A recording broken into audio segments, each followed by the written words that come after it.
Hey everyone, Truett Smith here with Smoking Pipes, and today we're going to be doing sort of an introductory video that I think will especially be helpful to newer pipe smokers, though I hope some veterans maybe glean some information from this as well. And we're going to be talking about different types of tobacco cuts.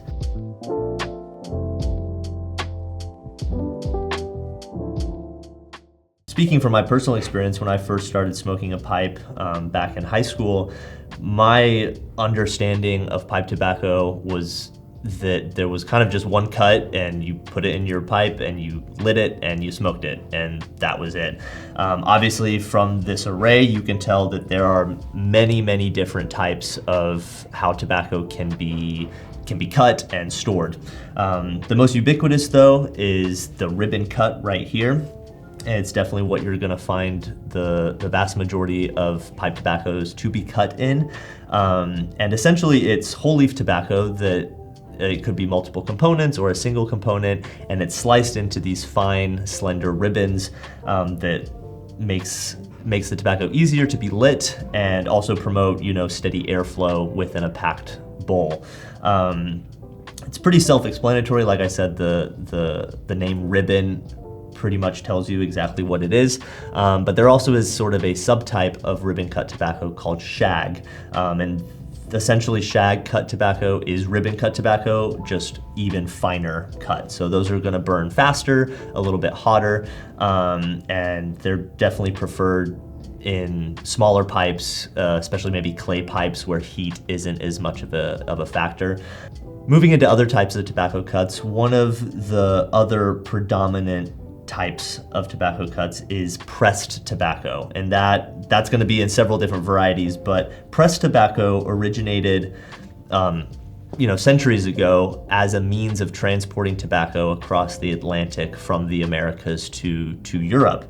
And the issues that they had back then revolved around humidification and the moisture content of tobacco. If you were to just transport ribbon cut tobacco, spending weeks on a ship, it's gonna be bone dry by the time it gets to its destination, and that's not good for the consumers, for the pipe smokers, for pipe smoking in general. So what they would do is they would press it into these blocks, or sometimes twist it into ropes, and that would preserve the moisture content, enabling the tobacco to be transported over long periods of time.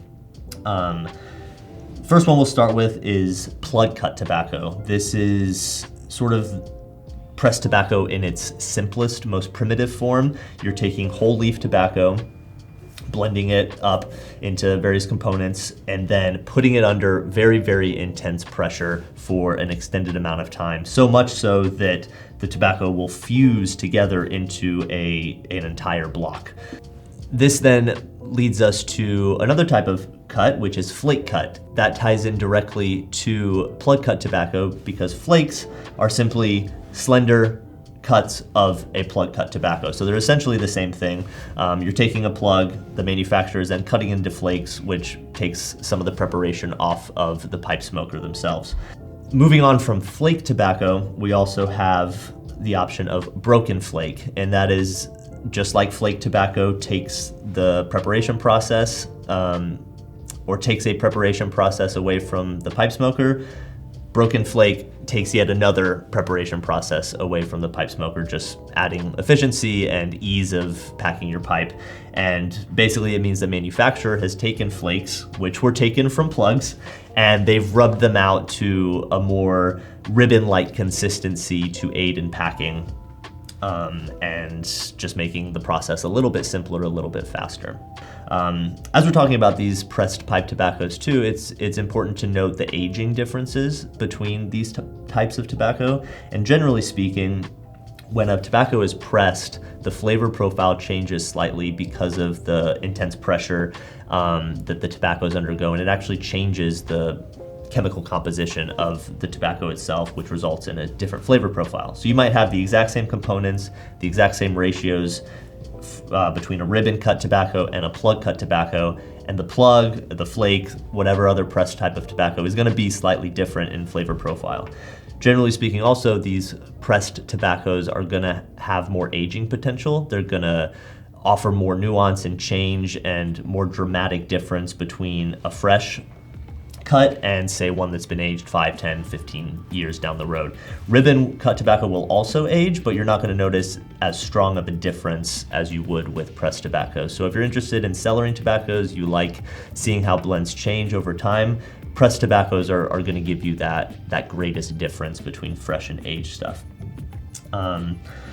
Moving on to the cake cut, it's similar to a plug in the sense that it's tobacco that's been pressed for an extended period of time. However, unlike a plug, which is whole leaf tobacco, a cake is taking ribbon cut tobacco and putting that under pressure. The preparation's a little bit easier. You can check out our videos on how to prepare different types of cut tobacco, but the biggest difference is with a cake, you can typically break off pieces with your finger to put them in your pipe, whereas a plug is so dense you're gonna need a knife or some cutter to take the pieces off.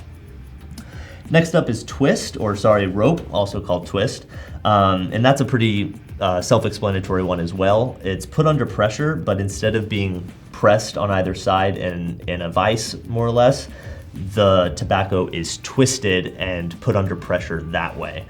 Very few factories in the world even have the capability to do that, so rope is definitely one of the rare types of tobacco, rarer cuts, and it takes some very specialized machinery that you don't see much of today. Similar to Flake, which is a pre-sliced version of a plug, you have coin cut, which is a pre-sliced version of a rope.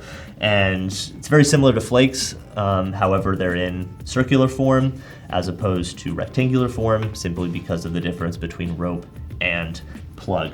The last cut we're going to be talking about today is cube cut. And out of this whole selection, you could argue that cube cuts may be your rarest. You don't see a ton of entirely cube cut blends, although you will see a number of blends that incorporate cube cut tobaccos into the overall mixture. It's another offshoot of plug cut tobacco, except instead of cutting into flakes, there's an extra process where they're cutting it again crosswise into cubes, and that promotes more airflow in the pipe, which can help in the burn rate. It also promotes the aging benefits of pressed tobacco, and so a lot of manufacturers that use cube cut will sprinkle in a certain ratio of cube cut tobacco into maybe a ribbon cut mixture, and it's going to help the airflow a little bit. It's going to add varying flavor profiles, and you also have people that love smoking cube cut on its own. You can buy it in bulk as a single component, and it's perfectly fine to smoke on its own, but most often you're gonna see it used as a component of say, a ribbon cut mixture. So yeah, thanks for watching this overview. Hopefully you newer pipe smokers out there kind of have a better idea of what the various options are and how they differ from one another, but also how they're very integrated and related to one another as well. Let us know in the comments if you prefer a certain type of cut to another, what your experiences have been with these different cuts, what you maybe notice in flavor profiles, and yeah, we'll see you next time.